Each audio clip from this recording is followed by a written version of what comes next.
माता को कई चित्रों में युद्ध करते हुए और विकराल रूप में दिखाया गया है, तो कहीं जीभ को दांतों के दबाए हुए और शिवजी के ऊपर रखे हुए दिखाया गया। आइए जानते हैं कि देवी की उस मूर्ति और तस्वीर के बारे में जिनमें उन्हें दांतों से जीभ को दबाते हुए और शिवजी के ऊपर पैर रखे हुए दिखाया गया है। माँ काली का प्रकट असुरों को नाश करने के लिए हुआ था। देवी जब अपने इस रूप को धारण करती है तो इनके क्रोध को शांत करना बेहद मुश्किल हो जाता है। ऐसा तब हुआ था जब देवी का रक्त बीज से युद्ध हुआ।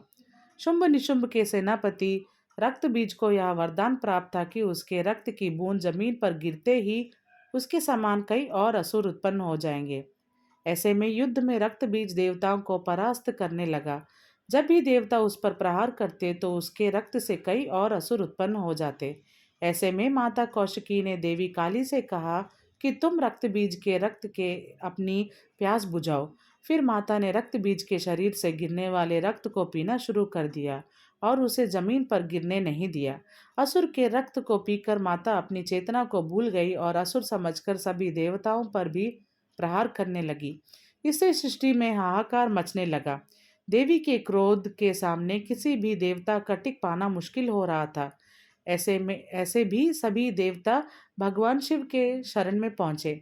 देवताओं की प्रार्थना पर सृष्टि की रक्षा के लिए भगवान शिव उस स्थान पर पहुंचे जहां देवी काली रौद्र रूप में हाहाकार मचा रही थी। भगवान शिव चुपके से जाकर भूमि पर लेट गए। देवी काली ने अचानक से अपने पैर शिवजी के सीने पर रख दिया। शिव के सीने पर महाकाली ने जैसे ही पैर रखा उनकी चेतना लौट आई और उन्हें अपराध बोध का एहसास होने लगा। इसी अपराध बोध में देवी का जीव बाहर आ गया और देवी ने दांतों से जीव को दबा लिया। इस तरह ममतामयी माता काली के क्रोध को शांत करने के लिए शिवजी को देवी काली के पैरों में नीचे आना पड़ा और देवी काली को दांतों से अपनी जीभ को दबाना पड़ा।